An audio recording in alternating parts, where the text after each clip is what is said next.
Bienvenida a la norteamericana Kelly Gator, doctora en Ingeniería Computacional de la Universidad Estatal de Mississippi y máster en licenciatura en Ciencias de la Computación de Texas A&M University. La doctora Kelly es directora asociada del Texas Advanced Computer Center TAC de la Universidad de Texas. Bienvenida.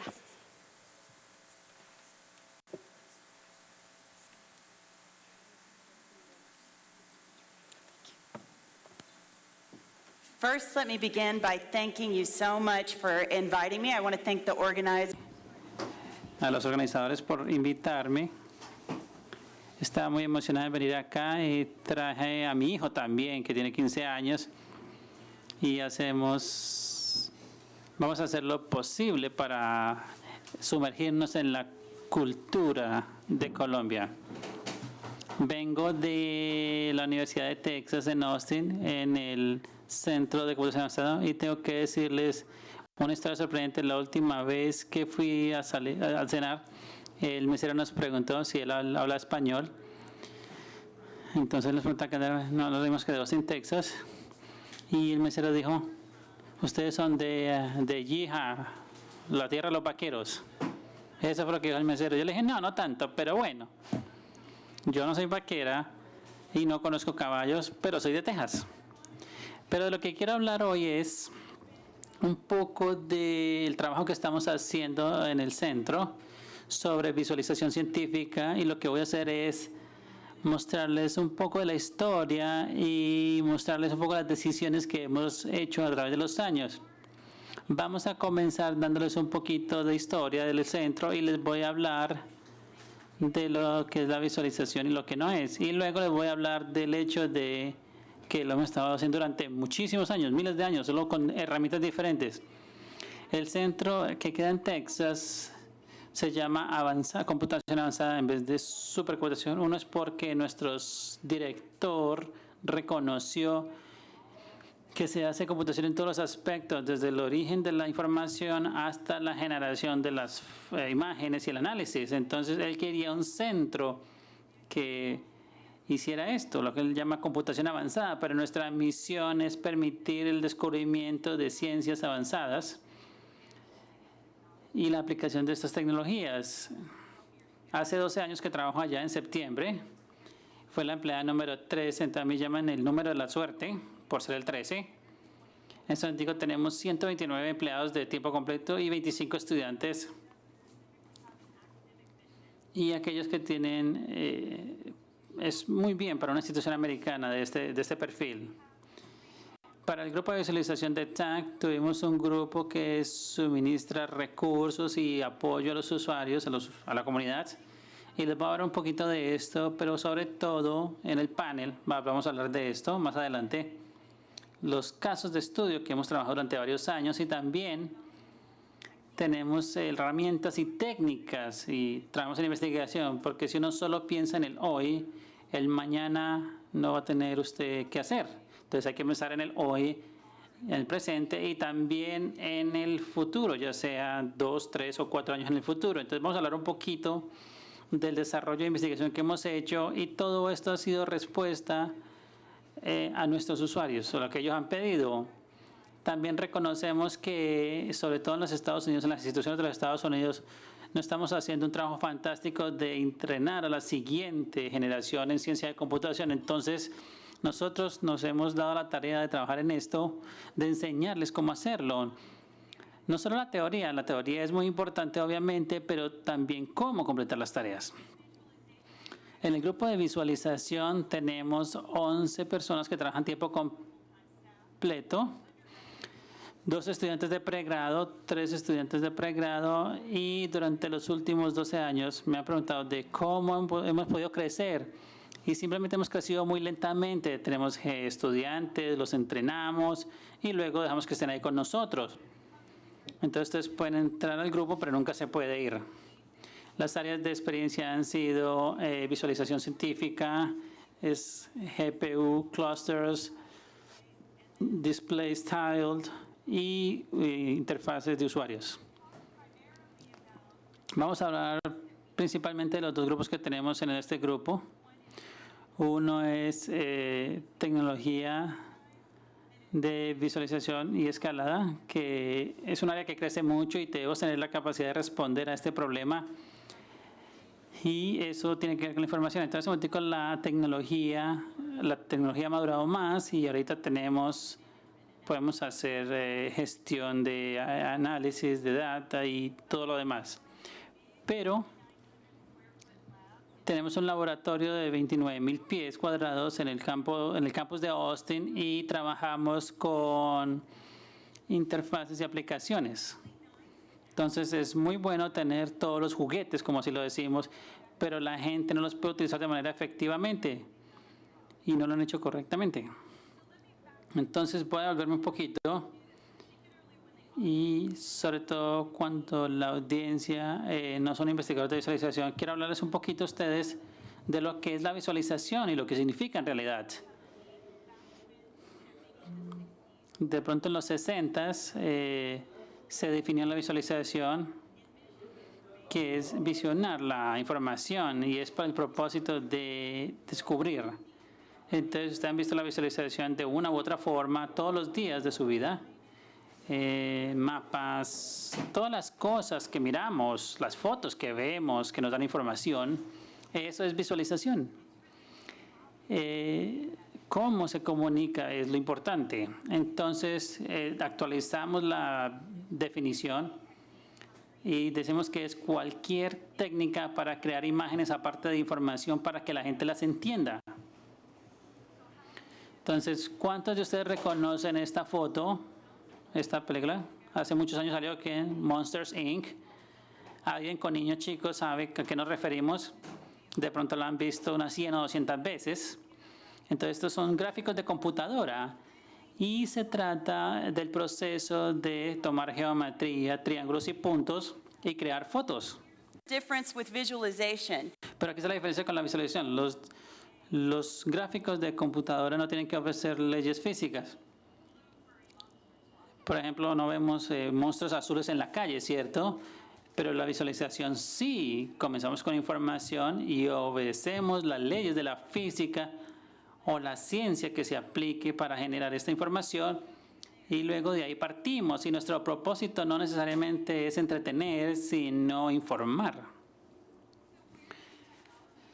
Entonces, ¿dónde entra la tecnología? He trabajado con mucha gente, mis padres son un poco lentos para la tecnología, entonces traje a mi madre a que tratara de manejar un iPhone y un iPad, pero traté de convencerla de que utilizamos la tecnología durante miles de años.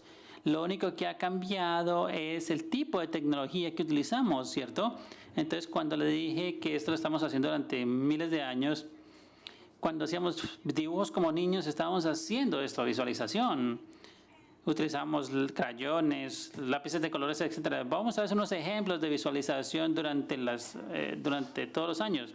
Y algunas de ellas, sobre todo las de Leonardo da Vinci, él aún tenía una de las herramientas de visualización más poderosas que he visto, sobre todo en ilustración médica. Y aún estamos tratando de hacer esto digitalmente, lo que él podía hacer a mano. También tenemos la marcha de Napoleón. Ese es un ejemplo de visualización e información, pero el propósito de hacer cualquier tipo de visualización es entregar información. Entonces, el nacimiento de esto como un campo sucedió en 1987 y fue el resultado de un taller que hicieron unas personas que tenían un problema, un momento de, oh Dios mío, fue un momento de, si piensan que es difícil tomar hojas de cálculo y tratar de analizar número por número, es mucho más complejo en vez de tener estas gráficas que salen de los megabytes y los terabytes. Entonces sería imposible hacerlo número por número. Entonces, ¿cuál fue el catalizador para esto? Voy a decirles cuál fue en Estados Unidos. Fue que la Fundación de Ciencia de los Estados Unidos les daba fondos a los centros de supercomputadoras y ellos querían ver si podíamos en ese momento acabar con los problemas que tenía la ciencia.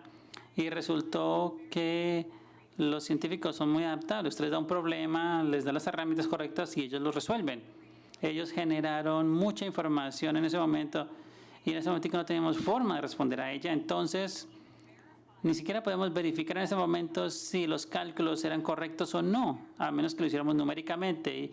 Y esta relación con computación avanzada y visualización comenzó. También quiero mencionarles, porque este es una fuerza impulsora en los Estados Unidos muy fuerte, le llaman ciencia transformacional. Y llegamos a un punto en el cual nos dimos cuenta que podemos hacer cosas sorprendentes si colocamos estas computadoras, este manejo de información, este análisis y esta visualización juntos. Reconocimos que podemos resolver problemas de pequeño, mediano y grande escala. Pero ¿qué pasa si queremos atacar los problemas de nuestro día? La Fundación de Ciencias de los Estados Unidos, de hecho, fue la que acuñó este término, ciencia transformacional. Y fue decirle a los científicos en Estados Unidos que colaboraran, que la suma de las partes era más grande que el estar separados. Entonces, trabajando multidisciplinariamente y tratar de resolver estos problemas que eran importantes para nuestro país y para otros países también. Entonces, les voy a dar unos ejemplos. No sé si ustedes, no sé, perdón, la definición de ciencia transformacional y les puedo mostrar con ejemplos.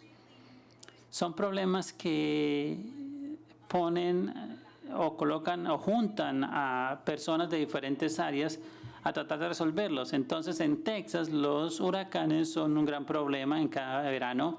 Entonces, desde mayo hasta septiembre es un tiempo nervioso para nosotros por los huracanes. Entonces, no se puede parar el huracán que llegue a la costa, ya sea Texas, Luisiana, Mississippi o Alabama, pero nos podemos quitar del camino el huracán y podemos estar más preparados de lo que estábamos antes. Entonces, hemos estado trabajando con los científicos con la Administración Oceanográfica Nacional para obtener sus datos y mostrarles visualmente o tener un formato en el cual ellos de manera pronta puedan entender cómo responder. También trabajé hace muchos años con un grupo de personas antes de trabajar en UT Austin, pero también tuvimos computación avanzada en diseño de vehículos. Todos volamos en aviones y es un milagro de la ciencia que se queden allá suspendidos en el aire. A mí me da nervios todavía volar y entonces imagínense. Entonces, eso es una muestra del problema de análisis, computación y todo lo demás. También tenemos planeación y respuesta en las diferentes categorías de huracanes. Si miran las fotos, la de arriba superior izquierda y la de abajo inferior derecha, es la isla de Galveston. Si tuviésemos un huracán de categoría 1 a 5, y a este punto reconocemos que si el agua que llega a la isla va a ser el problema. Entonces, desafortunadamente, de hecho, eso sucedió y hace mucho tiempo un huracán casi diseminó toda la isla. También algo que creemos que es muy importante es esta visualización de nanopartículas. Entonces, yo quiero ser parte de la cura del cáncer y proveyendo visualización es la forma más cercana de ayudar. Pero yo tengo un rol también en la lucha contra el cáncer con la visualización. Hablemos un poco de por qué la visualización es tan importante en la ciencia, en entender la ciencia. Y del grupo de personas con las que hablamos mucho de esto. Tratamos de entender por qué es importante, porque si yo no entiendo cómo el sistema visual humano funciona, entonces estoy más bien adivinando, estoy como disparando a la loca. Pero nos preguntamos por qué las fotos son o las imágenes son importantes y qué tan crítica es la visualización para entender la ciencia. Bueno, para hacer esto, debemos entender un poco más cómo funciona el cerebro humano. Y estamos maximizando el ancho de banda o el canal que tiene en la mente. Y para darles algunos números, muchos de ustedes ya deben saber esto, pero la corteza visual tiene 30% del cerebro. Entonces, todo lo que estamos haciendo es manejando estas capacidades que ya tenemos, la mayoría.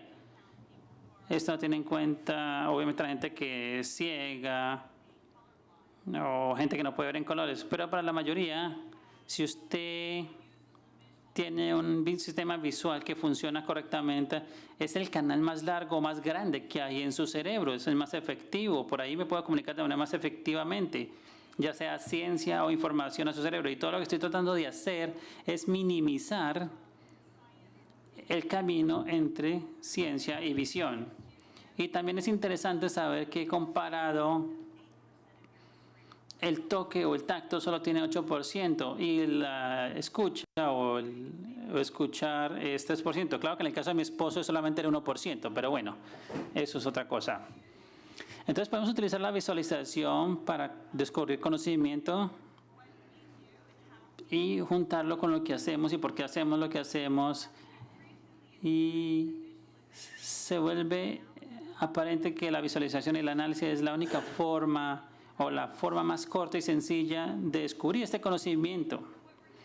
Y lo que estamos tratando de hacer idealmente es que estos problemas es tener un feedback inmediato. ¿Qué tan poderoso es? ¿Qué tal que tuviéramos una estructura que nos permitiera hacer computación en tiempo real, con integración en tiempo real y la gente que interactúa con ellos, para no tener simplemente un feedback de un solo canal, sino también yo también hacer preguntas y tener un feedback de ida y vuelta, y ese es el enfoque que estamos tratando de hacer. Y manejar este cuello de botella requiere que entendamos y estudiemos dos cosas. La primera es visualización colaborativa, que es manipulación de datos. Vamos a hablar un poquito de por qué hemos invertido tanto en esta área en particular, y también display de alta resolución, porque es más efectivo a veces tener más píxeles. Y esa es la parte de la síntesis de la información. Entonces tenemos un recurso de visualización, tenemos infraestructura. Vamos a hablar un poquito de infraestructura, de la infraestructura que tenemos allá. Es un recurso muy grande de visualización y análisis de datos. Es de hecho de los primeros de los Estados Unidos. Ellos reconocieron que si vamos a ponernos serios sobre esto de visualización, teníamos que tener recursos para esto. Y la Fundación de Ciencias de los Estados Unidos nos dio los fondos para estos recursos, y hay cosas muy importantes allí que hay que conocer. Y crear o trabajar con esta visualización requiere recursos que muchas veces son diferentes a los recursos tradicionales de alta computación. Entonces construimos estos recursos para tener de pronto no tantos nodos como las computadoras de alto desempeño, sino tener mucha información o mucha memoria por nodo. Tratamos de entender, necesitamos una red que se conectara muy rápida y un sistema de transmisión de archivos muy rápido. Entonces tuvimos esto durante 3 años, ya hace 3 años que lo tenemos y estamos en el proceso de, cuando ustedes se meten a este juego, si tienen recursos, reconocen que tienen 3, 4, de pronto, si están de buenas, tienen 4 años de vida útil. Entonces temprano les decía eso, es que construimos esta máquina para trabajar con los problemas del presente, pero eso fue hace 3 años y ya casi está obsoleto. Ya estamos pensando en este momento qué es lo que vamos a utilizar para trabajar hacia futuro, entre 2 o 3 años o 4 años en el futuro. Entonces las modalidades de uso que tenemos, cosas que hay que entender cuando se tiene este recurso es, solo se necesita cuando la gente está despierta y lo está mirando, porque estoy generando imágenes y quiero hacerlo de manera interactiva. Y quiero suministrar esto cuando la gente lo va a hacer. Entonces lo que hicimos fue, la primera prioridad fue que se utilizara la probabilidad, pero no somos tontos. Obviamente era un recurso muy caro Entonces, colocamos gente que pudiera utilizar el resto de los recursos, algunos con las unidades de proceso gráfico, otros con las CPUs, etc. Tenemos sistemas tradicionales, pero el open source es de pronto la mejor forma. Yo no tengo un gran presupuesto para software, entonces trato de salirme de esta comunidad. Uno de los beneficios de tratar de tener software fuera de la comunidad es que podemos ser desarrolladores, pero también obtenemos lo último y lo mejor, y estamos al borde de lo último en tecnología.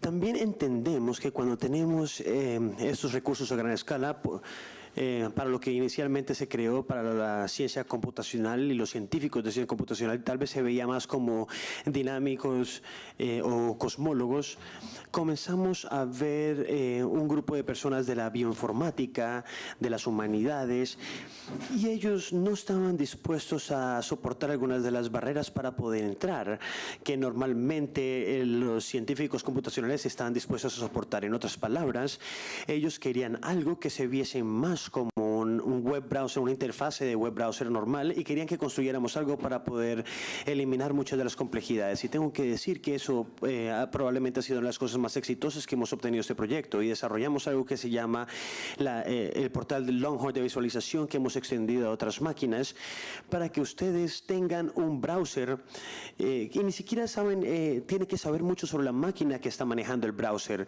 excepto cómo poder enviar un trabajo, iniciarlo y hacer su ciencia. Entonces, si tratamos de ver qué es la tecnología que nos permitía hacer todo eso, ya les dije que no tengo un presupuesto muy grande y básicamente vivimos de financiamiento externo, por lo tanto tenemos que ser muy inteligentes con la forma que manejamos nuestro financiamiento. Entonces, una tecnología que me permitió hacer esto muy bien y fueron las gráficas. Fue guiado por mis hijos y probablemente alguno de sus hijos. Los juegos, videojuegos, el Xbox 360, el PS3, PlayStation 3, todos esos dispositivos de videojuegos son los que de verdad están guiando este mercado. Ellos son los que hacen que valga la pena para estas personas que hacen procesamiento de gráficas, que inviertan tanto dinero en el diseño de los chips. Lo único que hago es tomar ventaja de lo que ya existe. También tenemos ambientes de alta resolución o BizLab de 29.000. O 2900, es uno de los lugares más increíbles para poder trabajar. Estoy muy emocionada de estar ahí todos los días trabajando.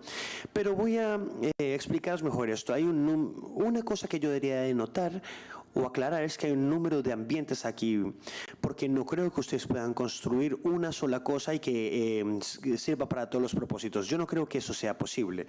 Entonces, lo que hicimos fue que reconfiguramos en el 2008 y he estado ahí desde principios del 2001. Y lo que hicimos fue tomar la experiencia que tuvimos en esos 7 años para poder informar lo que podríamos hacer para hacer que esto se convirtiera en un ambiente de propósitos generales, para poder tener algo que le sirviese a todo el mundo. Sí tenemos un display de 16:5, es gigantesco. No iniciamos de esta manera y ciertamente iniciamos tratando de construir una versión más pequeña del display. Pero esa es la razón por la que hicimos esto, simplemente porque es más efectivo a nivel de costo poder invertir displays de commodities, consolas de videojuegos. Esto es mucho más costo efectivo, unir estos elementos. Y si puedo hacerlo, vamos a tener que ir a una compañía con un propósito especial y pagar una gran cantidad de dinero para poder hacerlo. Y yo no deseo hacer esto nuevamente. En este punto, en la transición por la que estamos pasando, nos convertimos en nuestros propios integradores y podemos... O podrían decir que es porque soy tacaña, pero simplemente quería ser eficiente, quería ser astuta, no creía que fuera una barrera técnica que podíamos pasar y la transición fue relativamente fácil. También tenemos un proyector 4K de Sony. En ese momento teníamos varios lugares donde la gente podía ir a ver películas. Y tomamos una página de su libro y compramos uno de los primeros proyectores de 4K. Y eso es un ambiente donde la gente puede entrar y hacer display.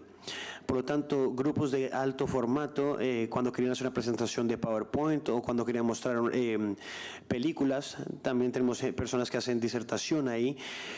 La verdad es que es un display muy interesante para que la gente pueda hacer presentaciones. También tenemos un salón de colaboración donde tenemos la capacidad de tener videoconferencias. Por lo tanto, si quiero un vicepresidente para investigación o quiero que el presidente entre acá y haga su teleconferencia, pueden hacerlo. Y esto hace que ellos estén dentro del laboratorio. Porque una de las cosas que yo quería que hacer es que si ustedes entran a este negocio de tener un BizLab, es que entren en la justificación, el negocio de la justificación. Y tienen que poder justificar el hecho de que tienen equipos relativamente costosos en este laboratorio, están siendo utilizados por una gran cantidad de personas, particularmente en las universidades. También tenemos esto. Este display fue nuestro primer cuadro para poder construir dispositivos por nuestra propia cuenta. Nosotros reconocemos, y esto fue el resultado de un proyecto con María Cela, que ustedes van a poder mañana en un panel. Fue un proyecto que fue muy retador. Podemos construir un display que se vea como los displays de Minority Report de la película de Tom Cruise. Si podemos utilizar gestos y el tacto con estos displays, sabíamos que podíamos hacerlo, porque los iPods y los iPhones ya habían salido, sabíamos que el touch era posible. Entonces podemos tomar esto y convertirlo en un gran formato, podemos tomar lo que ya conocemos y lo que ellos conocen e integrarlo, y resultó que podíamos hacerlo. Entonces tenemos un gran display 3x2 táctil que tenía que ponerse en posición vertical, como ustedes ven, o puede ponerse también horizontalmente para cirugías virtuales, o también puede estar entre medio como una mesa para hacer borradores virtuales. Hay diferentes posibilidades. Entonces, yo ya les dije que estamos en el negocio de justificar lo que nosotros hacemos. Entonces, déjenme contarles un poco sobre cómo nosotros hacemos que la gente salga de sus casas y oficinas y entre en este ambiente. Cómo hacemos que la gente venga y traigan descubrimientos, creen cosas. Es interesante saber que desde el noviembre del 2008, cuando reconstruimos el laboratorio, lo convertimos en un ambiente multipropósito, hemos tenido aproximadamente 20,000 personas que han asistido al laboratorio haciendo trabajo. Tenemos todo desde estudiantes de kinder hasta niños de 11, niños, porque queremos crear la chispa, el interés de estos jóvenes. Y les quiero decir que es mucho más fácil hacer que los estudiantes de bachillerato vengan al laboratorio hoy en día que hace 6 años. Los niños vienen y son muy inteligentes en cuanto a tecnología. Ellos han jugado videojuegos, conocen los controles, no les tienen las interfaces. Y en Estados Unidos nuestros hijos no hablan personalmente. Esto va a crear un problema completamente nuevo. Ellos mandan mensajes de texto, hablan por Facebook. Tienen diferentes tipos de formas tecnológicas para comunicarse. Por lo tanto, hay muchos niños que llegan a estos laboratorios y ya no le temen a la tecnología. Y están muy interesados, la verdad. Otro tema que sucede en Estados Unidos es que perdemos nuestras chicas jóvenes. Las perdemos en tercero o cuarto porque ellos pasan de interés por ciencia y estamos tratando de atraerlas nuevamente, que se interesen nuevamente en la ciencia. Y mi experiencia es que nuestros jóvenes, los niños, quieren conocer el what y las niñas quieren saber el why, el por qué. Si empezamos a enseñar el por qué, vamos a poder volverlos a encaminar. Las disciplinas del laboratorio son muchas, hay una gran lista de disciplinas, tal vez son muy relevantes para ustedes, pero no solamente estamos hablando de las ciencias duras aquí. Por lo tanto, tenemos un número creciente de gente que está trabajando en humanidades y artes digitales, y tenemos un formato en donde podemos mostrar, imaginar y crear de una forma en que ellos nunca lo habían hecho anteriormente. Y esa es la comunidad que ha sido muy interesante para nosotros también. Los científicos simplemente quieren saber hacer lo que quieren saber hacer. Con las humanidades y las artes digitales todavía no saben ni siquiera qué preguntar.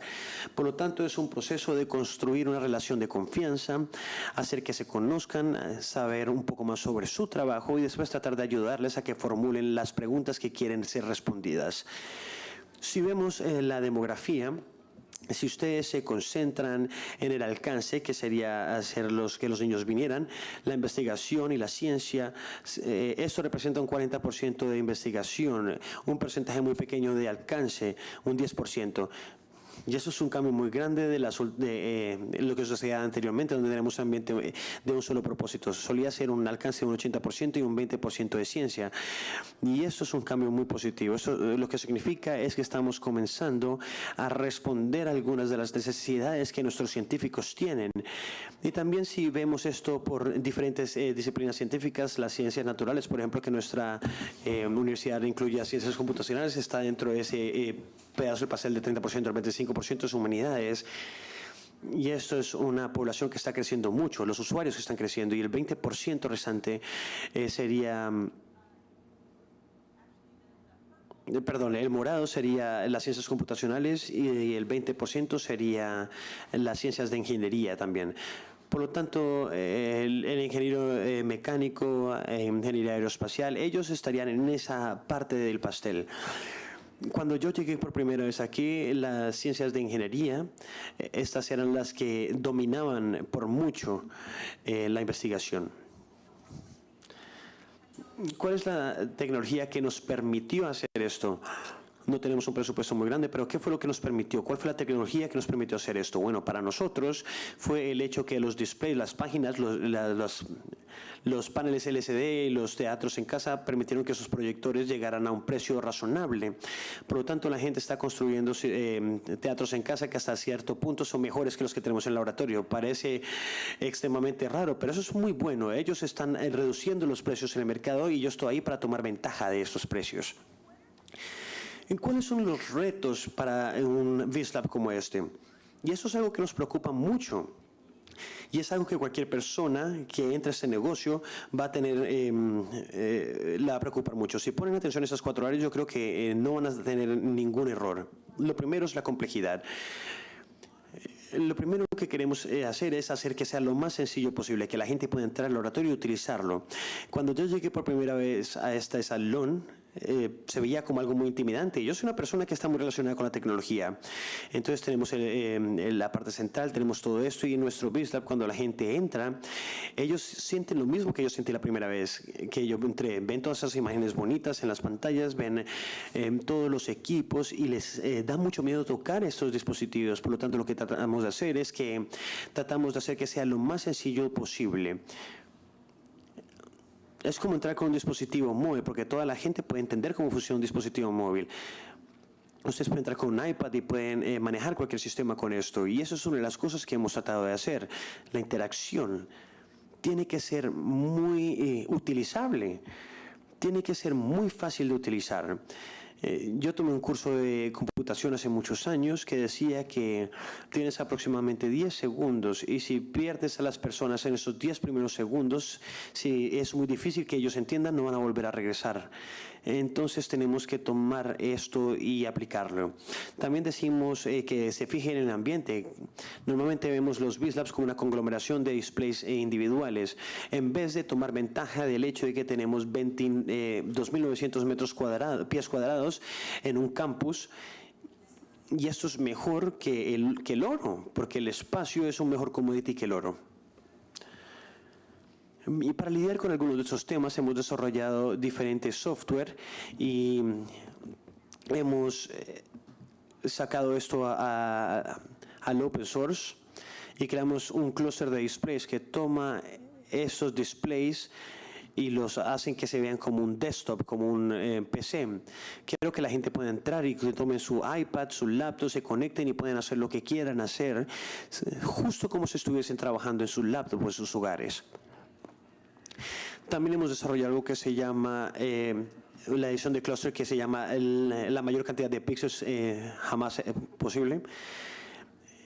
Normalmente ellos no vienen a programar con C, C++, tal vez Java. Obviamente no utilizan Fortran, ni siquiera saben qué es Fortran. Ellos llegan con lenguajes de web como PHP y hemos hecho que entiendan el lenguaje del procesamiento. Esto es algo gratis, está en la web. Es un lenguaje que permite que la gente pueda programar, la gente que no sabe inglés o que hable cualquier idioma, pueden programar. Hemos desarrollado una versión de esto que les va a permitir mostrar todos esos ambientes como si fuese un solo desktop, un PC de escritorio. Hemos hecho mucho trabajo emocionante en los displays. Lo que queremos hacer es yo creo que nuestra suposición es que los gestos y lo táctil van a ser la interfase predominante en el futuro. Entonces, al utilizar los videojuegos, el mouse y el teclado y ese tipo de dispositivos, eso no es algo muy intuitivo y es algo arcaico. Ya no tenemos que hacer esto más. Entonces, estamos haciendo mucha investigación en gestos y táctil para que si ustedes tienen un display táctil puedan utilizarlo. Pero si no lo tienen, van a poder utilizar los gestos de mano y los gestos del cuerpo para poder hacerlo. Nuestro gerente de VisLab tuvo una idea tonta de utilizar el rastreador de esqueleto para obtener el peso de la gente cuando entra al VisLab, y yo dije no vamos a estar adivinando cuánto pesa la gente cuando entra al VisLab. También tenemos algo que se llama PicoVis, que es nuestro 4A sobre la computación que nos podemos utilizar. Cuando estamos en un ambiente ubicuo de computación, vamos a querer tomar algo del conocimiento que tenemos en este ambiente de laboratorio y sacarlo a diferentes comunidades donde puedes llevarlo a las clases y puedes utilizar las mismas interfaces ahí. Por lo tanto, construimos un pequeño modelo de eso, el cual pueden ver en la pantalla, y estamos construyendo un sistema de proyector con eso también. Es de muy bajo costo, muy liviano y muy portátil. También comenzamos a pensar sobre lo que haríamos con el VisLab si fuese un salón completo. En vez de tener esos displays separados, esas pantallas separadas, ¿qué haríamos con este salón o con esta habitación? Imagínense entrar a la habitación, imagínense poder utilizar gestos y tener un RFID para que cuando ustedes entren al salón pueda reconfigurar todo porque sabe cuál es tu configuración. También imagínense que estamos trabajando para que el laboratorio pueda interactuar con ustedes directamente, para que pueda acordarse de sus configuraciones, que puedan aprender de ustedes con el trabajo que desarrollan. Y esto no es algo que sea imposible a nivel técnico. De hecho, tenemos todas las partes y todo lo necesario para hacerlo. Lo que estamos haciendo es el trabajo para poder integrar todo esto y algo de la investigación para las preguntas que no hemos respondido hasta el momento. Pero esa es la dirección que queremos tener. Déjenme decir las conclusiones, les puedo hablar sobre las lecciones que he aprendido en los últimos 12 años. No pretendo conocer todo lo que sé, ciertamente les puedo decir más de lo que no pueden hacer, de lo que sí pueden hacer. Pero en los últimos 12 años hemos aprendido que las colaboraciones cercanas con sus socios en ciencias, con los usuarios, es algo de mucha importancia para que ustedes tengan éxito. Construyen en relaciones de confianza y crean sociedades reales y de esto surgen cosas muy positivas. Van a querer minimizar la transferencia de datos si es posible. Ustedes van a querer guardar todos los datos en un solo lugar. Van a querer escalar los recursos efectivamente basándose en los casos. Básicamente, esto es una forma elegante de decir que utilicen sus comunidades de usuarios para poder reportar cuáles van a ser las próximas decisiones de la próxima generación. Si tienen una comunidad suficientemente grande, van a poder comenzar a transferir con ellos. De esta manera pueden hacer predicciones de cómo se va a ver el futuro. Accesibilidad fácil y la interacción con las tecnologías, esto es algo clave para el éxito, especialmente si van a entrar al juego de servir a una comunidad de propósito general. Esto es lo más importante, la faceta más importante de todas. Entonces veamos qué podemos pensar para el futuro. Con esto voy a cerrar. Yo creo que en vez de pensar sobre computadores de alto desempeño o visualización y análisis de datos, yo preferiría pensar sobre un día en el que tengamos ambientes científicos. Tratamos de cambiar la idea un poco, pensamos sobre la ciencia que queremos desarrollar y después traemos los recursos para que puedan resolver los problemas. De esta manera podemos apalancar, porque estamos viendo una tendencia en las máquinas hoy en día en donde se están convirtiendo heterogéneas. En cambio, en el pasado solían ser homogéneas. Hoy en día estamos viendo una tendencia en donde esto es posible. Y de hecho estamos haciendo esto en TAC. Estamos comenzando a trabajar para pensar sobre el espacio que tiene un VisLab o el espacio que hay en este salón como un todo, en vez de poner pantallas o displays en las paredes. Hoy en día tenemos la capacidad de utilizar este espacio en 3 dimensiones en vez de tratar de mostrar imágenes en 3D en una pantalla de 2 dimensiones. Y creemos que el Biz Lab del futuro va a ser un espacio que reacciona, en donde puedes interactuar, un espacio donde va a responder a ti. Entonces, en vez de tener un mecanismo de retroalimentación de una sola vía, vamos a poder interactuar con él y hacer preguntas. Y eso es todo. Muchísimas gracias por su tiempo.